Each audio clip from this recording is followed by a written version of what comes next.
从没想过，因为一次拍照我差点丢了性命。我叫酱汁，是一名刚毕业的大学实习生。这天我正坐在咖啡厅里喝下午茶，突然一个身穿西装的男子走到了我的面前，问我需不需要找工作。男子声称自己是名摄影师，看中了我的优质身材和外貌，问我想不想来他的公司做模特。我听完男子说的话，心里虽然高兴，但还是警惕性地拒绝了他。不好意思，我已经有工作了。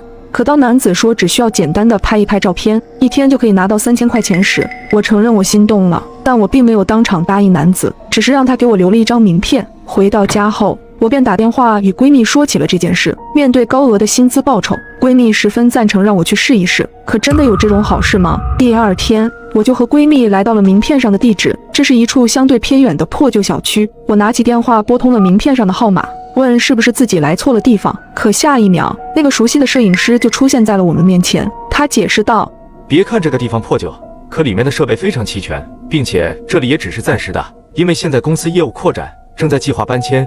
说完并盛情邀约我和闺蜜进去参观。几番话术下来，让我们2人放松了警惕。等到推开办公室的大门，发现里面果真设备齐全，摄影棚的摆放也十分的专业。女助理还热情地迎接我们，并贴心地鼓励我，拥有这么好的身材，一定可以拍出好看的照片。接下来，我在摄影师的指导下，开启了各种姿势的拍照，即便我的身体僵硬，摄影师也会十分耐心地指导我。临走前，摄影师表示会将自己的照片发给各大传媒公司，如果一旦被选中，就等着拿高报酬吧。听完他的话，我和闺蜜都十分高兴。第2天一早，我就接到了摄影师打来的电话。你好，是酱汁同学对吗？你的照片被一家大型传媒公司选中了，现在过来签约吧。听完他的话，我的心里十分激动，甚至完全放松了警惕，并把这个消息第一时间告诉了闺蜜。闺蜜本想再次和我一起去的，可她的公司临时有事脱不开身，我便只能独自前往。可当我再次推开那家公司的大门，发现一切都变了，女助理和所有的设备全都不见了，而摄影师却迅速地反锁了房门，拿出一把尖刀，露出了他的真面目。